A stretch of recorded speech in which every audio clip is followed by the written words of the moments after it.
Hi, Anna. Hi.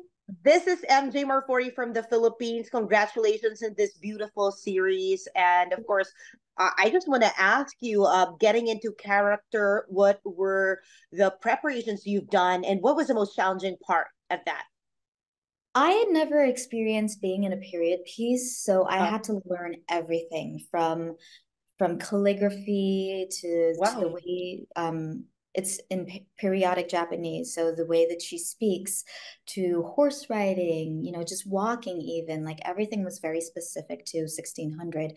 So learning all of that and then I don't know, I mean like just going on set and like juggling two languages and also working with a dialect coach for the English.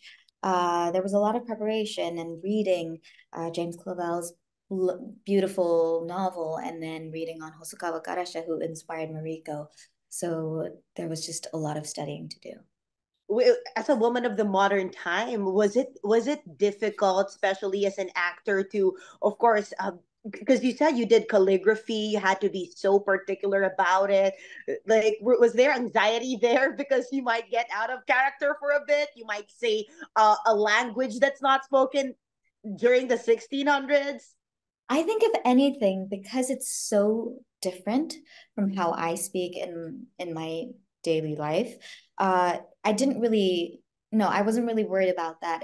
I think I was a little bit more worried about I was a little bit more worried that I wouldn't be able to I wasn't really myself during that time of when we were shooting. Like there was a moment where I couldn't really separate her, so that was a little difficult. But I think once I was in the kimono and once we stepped on set, everything was just so different. So it wasn't really a big challenge for me.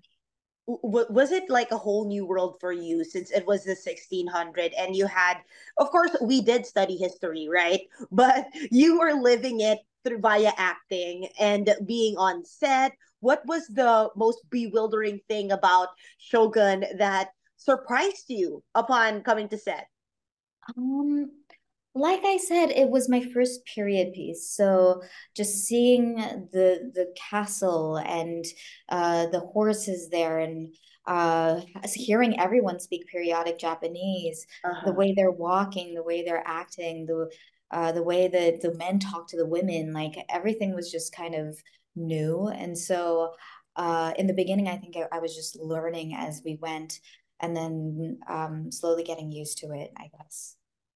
It was told that, of course, it is an American production, but the casting. Let's talk about the casting. Of course, how proud of you of it, because mostly, of course, we did cast the production casted Japanese really and became faithful to it. Yes, for me, that was the most important thing that we weren't just doing another piece that Japanese people were going to feel like they weren't really being seen.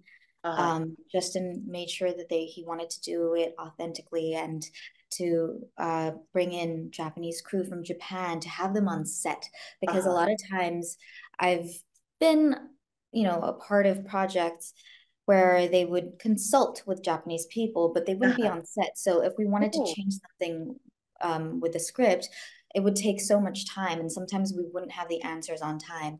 But with the Japanese supervisors and having Hiro there on set every single day, having Eriko there, if there was anything that needed adjustment, we could just go to them and straight away we would have an answer. And so I think this is the first time that Japanese history and culture is being portrayed in a very, very authentic way. That's so nice. And it's so important nowadays since, of course, a lot of people have a lot to say, especially online, right? Maybe one thing they'd be, hunting for the next thing to comment on. But this, I mean, it's just as authentic as it could get. Hearing that from you. But how is it working with Cosmo here? Cosmo is just such a dedicated actor. He truly he did so much research and I only knew his Blackthorn voice and You know, to be able to work with someone who is just so creative and such an artist. I was receiving so much from him. And I don't know if Mariko would have been the same if a different person played Blackthorn. Honestly, it's because of Cosmo Mhm. that I was able to portray her in the way that I did. Thank you so much, Hannah, for your time. Thank you very much. Thank That's you. it for me. Thank you. Thanks. Have a good day.